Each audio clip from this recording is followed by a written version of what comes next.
музыкальный школ.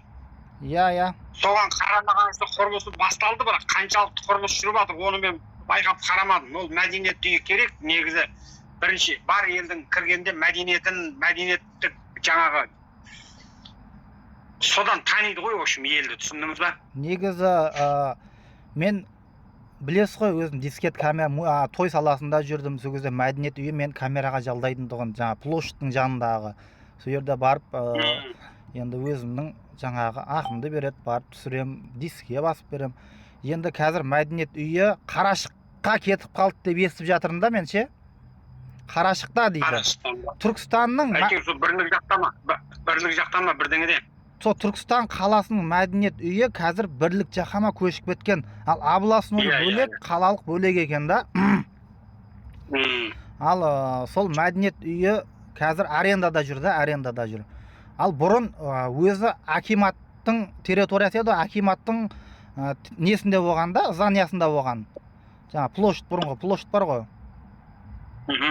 Ал енді оны сатып жіберді акиматпен бірге, енді аналар тентіреп жүр да қазір.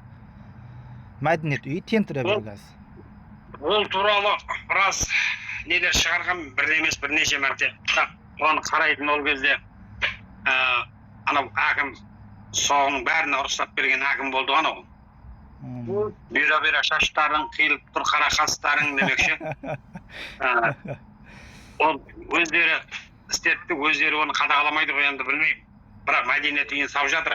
Ал баяғы ескі мәдениет үйі, кинотеатр жалын болды ол. Одан кейін мәдениет үйі болды, қаншама жиындар өтті.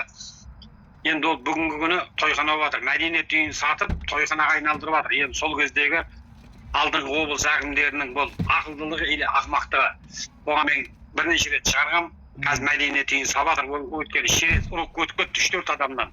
Оны қайтару өте қиын болады, бірақ көне жақсы салынған ғимарат еді, жақсы жерде тұрады.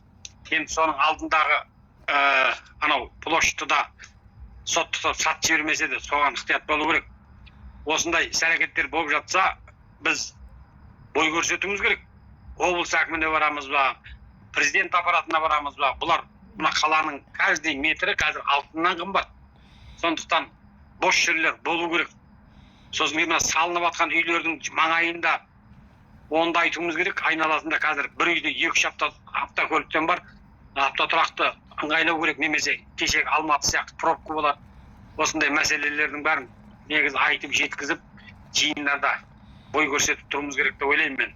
Бұл позиция азаматтық борыш. Өте дұрыс айтасыз.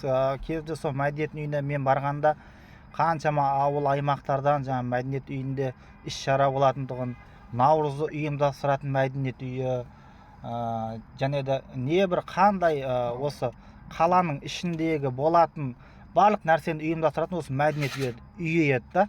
Ал қазір мәдениет үйі жоқ қылып жүрген, жаман қарынды ашытады да өзімніңше. Қарның ашады, басым, сен жалғыз қарның ашы, менің басым да қосылып ауырады ғой соған ше.